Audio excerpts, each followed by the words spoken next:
My son Trevor raised a glass to my birthday, and smiling called my life useless. The guests fell silent, and he simply left, leaving me humiliated. He did not know that I was going to give him a $2 million house. His words were like a knife slicing through years of self-sacrifice. But that evening was not the end. It was a beginning. I decided that Trevor and his cold wife Lindsay would pay for their neglect. Revenge would not be hasty. It would be just, and I knew where to start. Before we continue, please subscribe to the channel and let us know where you are listening in the comments. The restaurant buzzed with the clink of glasses and forced laughter, but the air turned heavy the moment Trevor raised his glass. His words, calling my life wasted, still hung like smoke, choking the room. I gripped my wine glass, the stem cool against my palm, and forced a smile that felt like a crack in my face. The guests, a mix of Trevor's business friends and a few of my old neighbors, stared at their plates. Silence screamed louder than any insult. Trevor leaned back in his chair, smirking, his tie loosened like he'd already won. Lindsay, his wife, sat beside him, her diamond earrings catching the chandelier's light. She sipped her wine, her lips curling just enough to show she enjoyed the show. My chest burned, but I kept my voice steady. "You done?" I asked low, almost a growl. He laughed sharp and mean. "Done, Dad. I'm just getting started. You sit there acting like you're some saint, but what do you got this?" He waved a hand at the restaurant at the half-eaten cake, with happy 60 seconds scrolled in icing. "You're a nobody." Always were. The words hit like a slap, but I didn't flinch. Not yet. I thought of the deed to the house. $2 million. My life savings meant for him and Lindsay. It was supposed to be my gift, my way of giving Trevor the life I never had. Now that deed felt like a stone in my pocket, heavy and useless. Lindsay leaned forward, her voice smooth as silk. "Frank, we don't need your approval. We've earned our place. You..." She paused, her eyes flicking over me like I was a stain on her dress. "You're just here." I set my glass down. The clink echoed. "I was going to give you something tonight," I said, my voice calm, though my pulse hammered. "A house paid in full." But after this, I looked at Trevor, then Lindsay. Forget it. The room froze. A woman at the next table gasped. Trevor's face twisted, his cheeks flushing red. "You're lying," he shouted, slamming his fist on the table. Wine sloshed from a glass, staining the white tablecloth like blood. "You a house. You're too cheap to buy a new car." I didn't answer. I didn't need to. The truth was in my eyes and he saw it. His rage boiled over, and he stood knocking his chair back. "You're pathetic, Dad. Always playing the victim. I'm done with you." Lindsay grabbed his arm, her nails digging into his sleeve. "Let's go, Trev. He's not worth it." She shot me a look cold, dismissive, like I was garbage left on the curb. They stormed toward the door, Trevor's shoes squeaking on the polished floor. The door slammed behind them, the sound sharp as a gunshot. The guests muttered, avoiding my gaze. The waiter hovered, unsure, then started clearing plates. The table was a mess. Crumpled napkin, half-eaten food, and that damn cake no one touched. I sat there alone, the tick of the restaurant's clock drilling into my skull. 62 years, and this was my reward. A son who spat in my face, a daughter-in-law who saw me as a relic. I paid the bill, my hand steady despite the storm inside. The night air hit me as I stepped outside, cool and sharp. I didn't go home. Not yet. I walked, the city lights blurring as my mind churned. Trevor's words replayed, each one a cut deeper than the last. But something else stirred, a memory, faint but vivid, of a promise I made long ago. A promise to myself. The house was too quiet, the kind of silence that presses on your chest. I sat in the living room, the only light from a lamp that flickered when the wind rattled the windows. In my lap was a family album, its leather cover worn from years of handling. I opened it, and there we were, me, Ellen, and Trevor, smiling at some long-gone picnic. His tiny hand clutched a balloon, his grin wide enough to break your heart. I traced the photo, my thumb smudging the edge. Where had that boy gone? My mind slipped back unbidden to the day I sold my old Honda. It was a beat-up thing, but it ran and I loved it. Trevor was 18, accepted into a college I couldn't afford. I stood in the driveway watching the buyer drive it away, the cash in my pocket feeling like a betrayal. That money paid for Trevor's first semester. He hugged me that night, his voice thick with promise. I'll make you proud, Dad. I'll pay you back. I believed him. God, I believed him. I flipped a page. Another photo. Trevor at graduation. His cap tilted, his smile cocky. I'd worked double shifts at the firm, crunching numbers until my eyes burned to cover his tuition. When his first business flopped, a tech startup he swore would change the world, I bailed him out. Wired him 50 grand without a second thought. He called me his hero, then said he'd never forget it. The album felt heavier now. I turned another page, and there was Ellen's funeral. Trevor stood apart checking his phone while I shook hands with mourners. He didn't stay long. Got a meeting. Dad, he mumbled and left me in that empty church. I hadn't cried that day. I didn't know how. The silence in the house grew louder, broken only by the creak of the floorboards. I closed the album, my fingers lingering on the cover. All those years, I told myself it was worth it. Every late night, every missed vacation, every dream I shelved, they were for him, for Trevor. And what did I get? A son who called me a failure in front of a room full of strangers. My gaze drifted to the wall, to the clock Ellen loved. Its ticking was relentless. Each second a reminder of time I couldn't get back. I stood, the album sliding to the couch. Enough. I'd spent too long waiting for Trevor to be the son I raised. He wasn't that boy anymore. Maybe he never was. I crossed the room to my desk, the floor cold under my socks. My laptop sat there. It screamed. Dark. I opened it, the blue light harsh against the dim room. My hands hovered over keys. I didn't know exactly what I was looking for, but I knew one thing. I wasn't going to sit in this silence anymore. Not tonight. Not ever again. The laptop's glow lit my face, casting shadows on the walls of my study. The clock on the shelf ticked, steady as a heartbeat, urging me forward. I typed Trevor's name into the search bar, my fingers deliberate. Articles popped up, his name tied to a string of business deals, each shakier than the last. One headline caught my eye. Local entrepreneur faces scrutiny over unpaid debts. I leaned closer, a grim smile tugging at my lips. So Trevor was in trouble. Good. I scrolled, piecing together the mess he'd made. His latest venture, some fintech startup, was bleeding money. Investors were pulling out. I remembered him bragging about it last year. All swagger and promises of going big.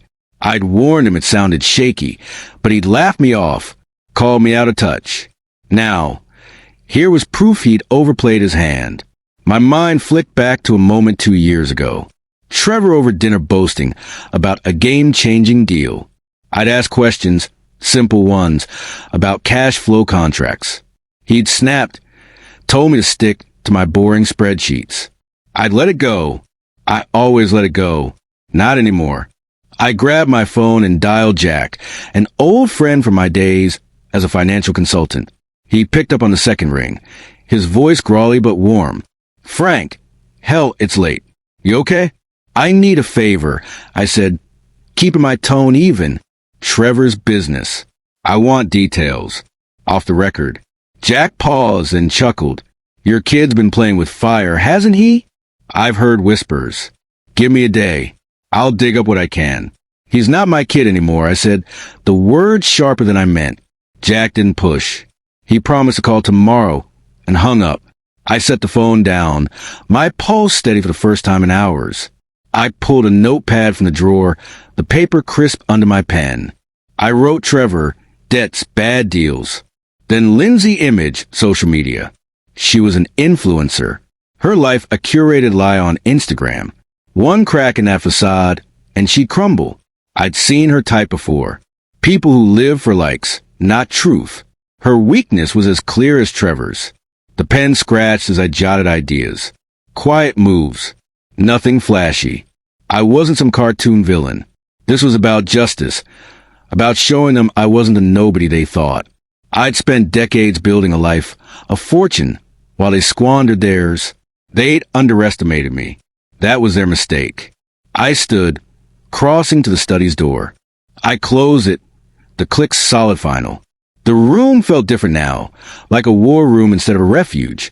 The clock ticked on, but it didn't bother me anymore. It was counting down to something new. I sat back at the desk, my eyes on the screen. A new article loaded, a photo of Trevor shaking hands with some investor, his smile all teeth. I clicked it, and there it was, the first thread to pull. The library's reading room smelled of old paper and dust, the kind of scent that clings to your clothes. I sat at a corner table surrounded by stacks of financial journals. Their pages yellowed and crisp. The clock on the wall ticked each second a nudge to keep digging. My laptop hummed softly, open to a database of business filings.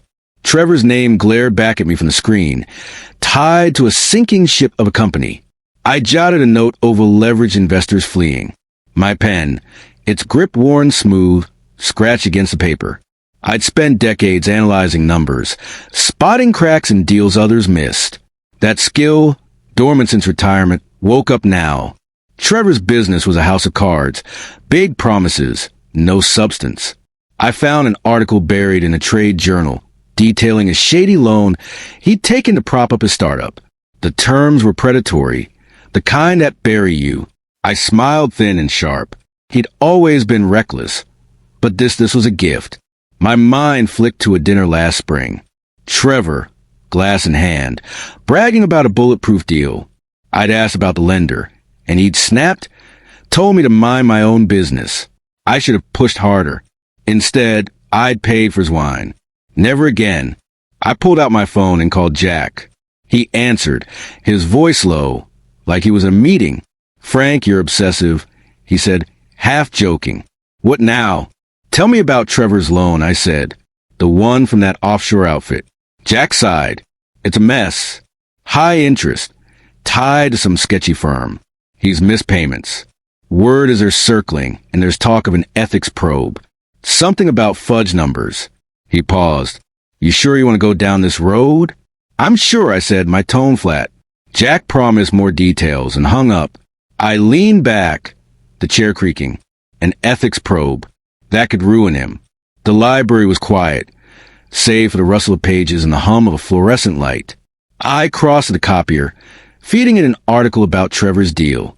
The machine whirred, spitting out pages that felt like ammunition. Back at my table, I sifted through Lindsay's World Next. Her Instagram was a shrine to perfection. Designer bags, curated brunches, sponsored posts. But the comments told another story. Brands dropping her, whispers of inflated follower counts. One scandal and her empire would crack. I stacked the documents, their edges uneven, and slid them into a folder. The clock read 3:17 p.m. Time was moving, and so was I. Outside, the wind howled, rattling the library's glass doors. I stepped through the folder under my arm and headed to a cafe down the street. My next move was close. So close I could feel it. The cafe's corner booth was dim, the kind of spot where no one looks twice. My laptop screen glowed, a VPN masking my tracks. The air smelled of burnt coffee and pastries gone stale.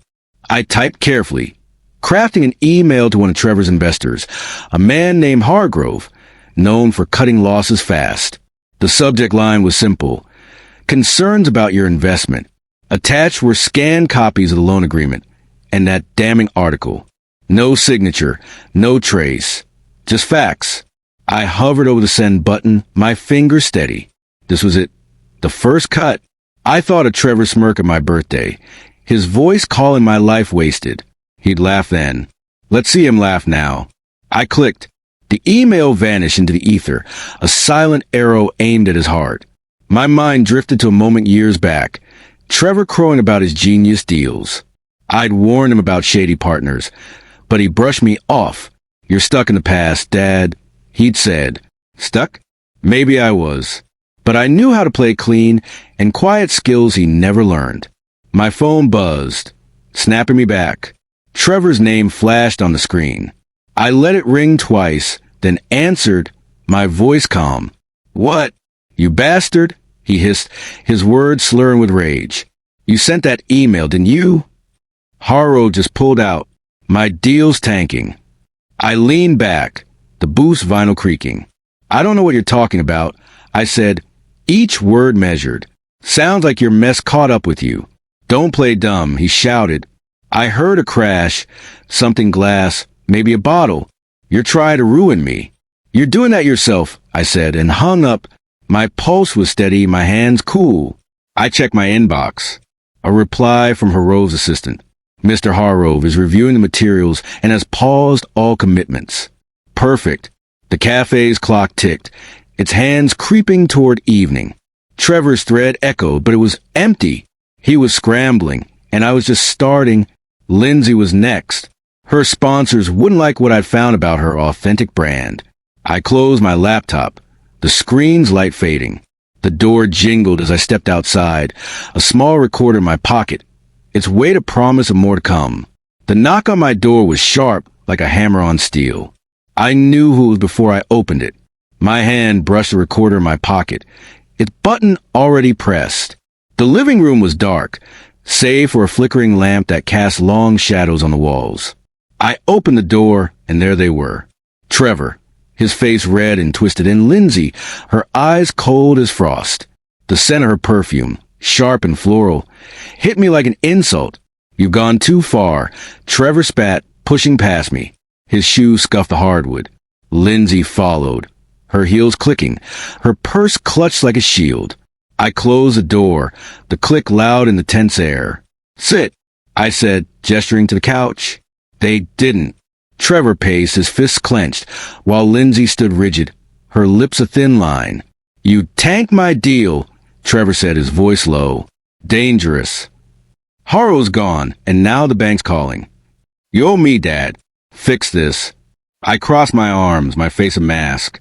Oh, you? After what you said, you call me nothing. Lindsay stepped forward, her voice smooth, practiced. Frank, let's be reasonable. We're family. You don't want to hurt Trevor's future, do you?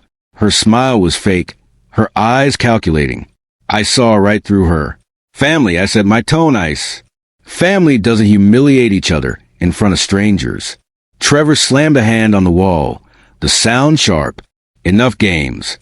Give me the money to cover the loan, or I'll make sure everyone knows what a selfish old man you are. I didn't flinch. The recorder hummed silently, catching every word. You're not getting a dime, I said. You made your choices. Lindsay's mask slipped, her voice sharp. You're pathetic, Frank. Hoarding your money while we struggle. You're no father. She turned to Trevor. Let's go. He's useless. Trevor glared, his breath heavy. This isn't over. I'll bury you. He stormed to the door, Lindsay trailing him.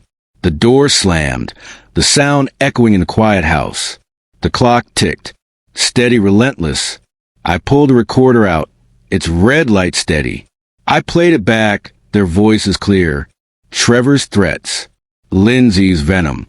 My lips curved, not quite a smile. This was gold. I sat at my desk, the recorder beside my laptop.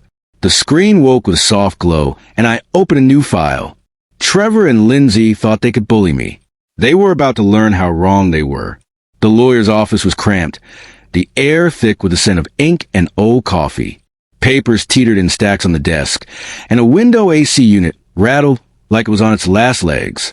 I slid a USB drive across to Richard, my old friend and occasional legal counsel. His gray eyebrows lifted as he plugged it into his laptop. The clock on his wall ticked, each second a reminder that time was my ally now. I leaned back in a creaky chair, my notebook open, its pages filled with precise ink steps. Richard played the recording. Trevor's threats, Lindsay's venom. His frown deepened with every word. This is dynamite. Frank, he said, pausing the audio. But dangerous. You sure you want to play this game? I'm not playing, I said, my voice low, steady. They cross a line. I'm just evening the score. He nodded, rubbing his chin. All right, we can use this, but no fingerprints. Anonymous leaks. Third parties. You're too close to this. He jotted a note, his pen scratching. What's the end game? I didn't answer. Not fully. My plan was a mosaic. pieces falling into place. The recording to discredit Lindsay. Pressure on Trevor's creditors to tighten the noose. I'd spent years untangling financial knots for clients. Now I'd unravel my son's life. Just make sure it's airtight, I said. Back home, the house was silent, save for the clock in the hall. Its ticking felt like a pulse, steady and sure. I sat at my desk, the notebook open. Step 1. Alert Trevor's creditors about his missed payments using public records to nudge them into action. Step 2. Leak Lindsay's recording to a rival influencer. Someone hungry enough to expose her. Each line in my notebook was a brick in the wall I was building, one that would box him in. I thought of Trevor's birthday toast, his smug grin as he called me worthless. The memory stung, but it fueled me, too. I'd given him everything. My savings, my time, my dreams. And Lindsay, with her polished cruelty, had egged him on. They thought I was weak, a relic. They'd learn how wrong they were. Richard called later, confirming the first move was ready. The creditor letters drafted. He said, "No trace to you. Send it tomorrow, and they'll be on Trevor like vultures." I thanked him and hung up. My pulse calm. The envelope sat on my desk, addressed to a lone officer who'd never know my name. I picked it up, its weight solid, final. Tomorrow, the first domino would fall. The morning sun filtered through my kitchen blinds, painting stripes on the table. I sipped coffee, its bitterness sharp, and unfolded the newspaper. The headline screamed, "Local entrepreneur faces financial ruin." Trevor's name in bold, his photo grainy but unmistakable, head down, dodging cameras outside his office. I set the mug down, a quiet satisfaction settling in my chest. The clock ticked, each sound a nail in his coffin. I'd mailed the letter to Trevor's creditors 2 days ago, a carefully worded tip about his unpaid debts. Public records, nothing traceable. They'd move fast, demanding immediate repayment. Jack called as I scanned the article, his voice grim. "It's a bloodbath, Frank. Trevor's office is a ghost town. Creditors froze his accounts. He's done." "Good," I said, flipping the page. "What else?" Jack hesitated. "He's fighting with Lindsay. I heard them at a bar last night. She was screaming about her brand, how he's dragging her down." He chuckled darkly. "They're cracking." I remembered Trevor at 25, eyes bright, promising to build an empire. I'd believed him, poured money into his first venture. When it tanked, he blamed everyone but himself. "You're too cautious, Dad," he'd said. Cautious? That caution was my weapon now. The article detailed Trevor's fault. Investors bailing, contracts canceled, a lawsuit looming. I leaned back, the chair creaking. Every word was a brick I'd laid, every failure a step closer to justice.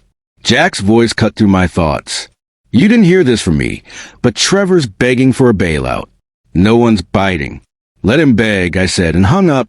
I opened my laptop, the screen waking with a soft glow. Social media buzzed with Trevor's name, mocking memes, angry comments from former partners. He was unraveling, and I was watching from the sidelines untouched. But Lindsay was still standing, her Instagram a facade of calm. That wouldn't last. I thought of the recording, her voice dripping with contempt. One move and her sponsors would scatter. I clicked to a rival influencer's profile, someone with a grudge and a big audience.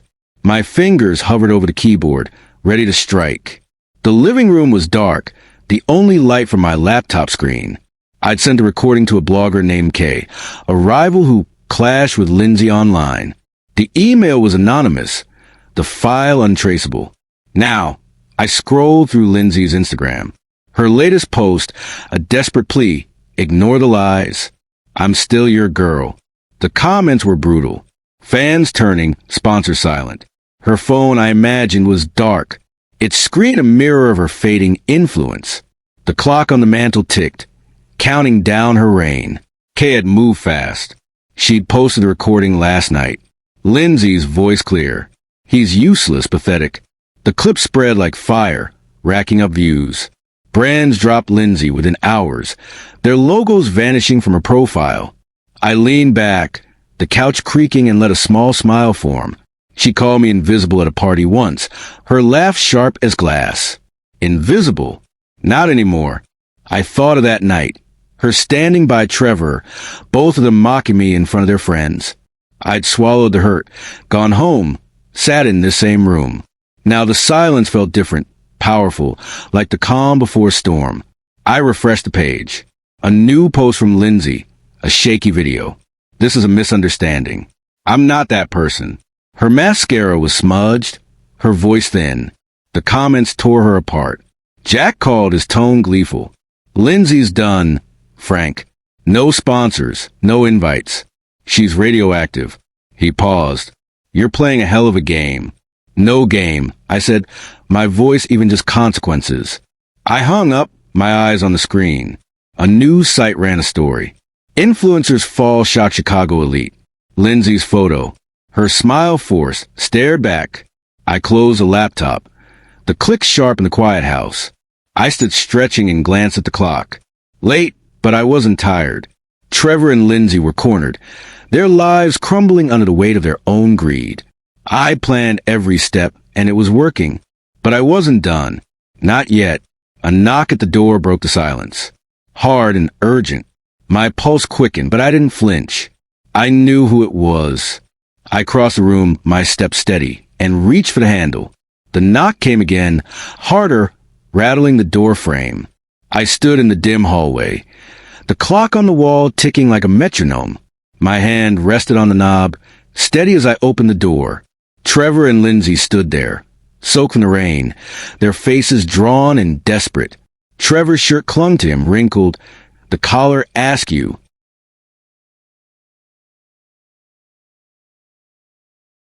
Lindsay's makeup streaked down her cheeks, her eyes red and hollow. The scent of wet asphalt followed them, sharp against the warmth of my house. Dad, Trevor started, his voice cracking. We're sorry. We were wrong. Please. He stepped forward, his shoes squelching. Lindsay clutched her purse, her knuckles white. You've got to help us, she said, her tone soft, almost pleading, but her eyes betrayed a flicker of calculation. I didn't move. The memory of Trevor's toast burned in my mind, his smirk, his words. Your life's a waste. I saw Lindsay's cold smile, her dismissal of me as nothing. Now here they were broken begging. Help you? I said, my voice low, even after what you did. Trevor's face twisted. We lost everything. The business, the sponsors, everything's gone. His hands shook, and he ran one through his wet hair. You did this, didn't you? But I'm your son. You can't just destroy me. Lindsay touched his arm, her voice smoother. Frank, we're family. You're better than this. Let's fix it together. Her words were honey, but they rang hollow like a script she'd rehearsed. I stepped back, my gaze hard. The clock, ticking, filled the silence. You made your choices, I said. You spat on everything I gave you. Family. You don't know the meaning of it. Trevor lunged forward, his voice rising. You're heartless. You ruined us. I held up a hand, stopping him cold. Lindsay grabbed his sleeve, her nails digging in, but her eyes stayed on me, searching for a crack. She found none. Get out, I said, each word deliberate. You're not welcome here. Trevor's jaw dropped, his breath ragged. Lindsay's face hardened, her mask slipping. You'll regret this, Frank, she hissed, but her voice trembled. I opened the door wider, the rains pattered against the porch. They hesitated, then turned, Trevor muttering under his breath. The door closed with a heavy thud, locking them out. The silence that followed was thick, unbroken, except for the clock's steady rhythm. I walked to the living room, my steps slow. On the mantel sat a framed photo of Emily, her smile soft, timeless. I touched the glass, my fingers lingering. You'd have hated this, Em, I murmured, but it's done. The weight of the night settled, but it wasn't heavy. It was final. The sun blazed over the community center, its lawn dotted with balloons and banners. A crowd milled about, their chatter warm, excited. I stood at a podium, the microphone cool in my hand, a bronze plaque gleaming behind me. Emily Greenwood Foundation. The air smelled of fresh grass and hope. The clock tower nearby ticked, its sound faint but present, a reminder of time moving forward. I cleared my throat, the crowd quieting. This foundation, I said, my voice steady, is for families who need a hand up, for kids who deserve a chance. It's Emily's dream, and today it's real. Applause erupted, hands clapping. faces smiling. I scanned the crowd. Neighbors, strangers, a few old colleagues. No Trevor, no Lindsay, just people who believed in this. Emily's face flashed in my mind, her laugh bright, as we planned a future of giving back. We'd never gotten there together, but I was here now, honoring her. My chest tightened, but I pushed through, shaking hands as people approached. A young mother thanked me, her son clutching a scholarship letter. "This changes everything," she said, her eyes shining. I nodded, words caught in my throat. An organizer, a wiry man named Paul, leaned in as the crowd thinned. "Heard your son's in rough shape," he whispered. "Skip town, they say." I shrugged, my face neutral. "That's a story, not mine." Paul nodded, letting it drop. The rumors didn't matter. Trevor and Lindsay were shadows now, their lives a cautionary tale. The ceremony ended and I walked to my car, the sun warm on my back. The foundation was funded, millions from my savings built over decades of quiet discipline. I'd never flaunted it, never needed to. Now it was Emily's legacy, not just mine. The thought steadied me like a hand on my shoulder. I reached my car, pausing at the mailbox nearby. A single envelope waited, the handwriting unmistakably Trevor's. My fingers brushed it, the paper rough. I slipped it into my pocket, unopened. The clock tower chimed, its notes carrying on the breeze. I wasn't ready to read his words. Not yet, maybe not ever. The memorial garden was quiet, the stone marker for Emily glowing in the fading light. I sat on a bench, the air cool, carrying the faint scent of smoke. In my hand was Trevor's letter, its edges creased from my grip. I'd read it once in the car, his words a jumble of excuses. "And please meet me, Dad. I can fix this." I shook my head, the paper trembling slightly. Fix what? The years of disdain, the betrayal. There was nothing left to mend. I struck a match, the flame small but fierce. The letter caught fast, curling into ash that drifted to ground. The fire felt right, cleansing, like shedding a weight I carried too long. The clock on my wrist ticked, its rhythm, a quiet promise of days ahead. I thought of Emily, her dream of seeing Italy, cobblestone streets, warm cafes. We planned it together, but life got in the way. Now I'd go for both of us. Earlier, I called a travel agent, my voice firm. "One ticket to Rome," I said. "Next month." The agent chirped about itineraries, but I barely listened. My mind was already there, walking through history, free. The thought brought a smile, small but real. I stood brushing ash from my hands and approached the memorial. The stone was cold under my fingers. Emily's name carved deep. "I did it, Em." I whispered. "I'm free." The words hung in the air, soft against the silence. Trevor and Lindsay were gone, their lives a distant echo. I didn't need to know where they were, or what they'd do. They'd built their ruin. I'd built my peace. The sun dipped below the horizon, painting the sky in gold and pink. I walked to my car, the gravel crunching underfoot. In my mind, Rome waited. Its bustle, its warmth, its promise of life unburdened. The clock ticked on each second a step toward something new. I slid into the driver's seat, the engine humming to life, and drove into the dusk, the road ahead wide open. If you enjoyed this story, don't forget to like the video and subscribe to Sweet Revenge. Share your thoughts in the comments below. I'd love to hear your impressions. To hear the next story, just click the box on the left. Thank you so much for watching.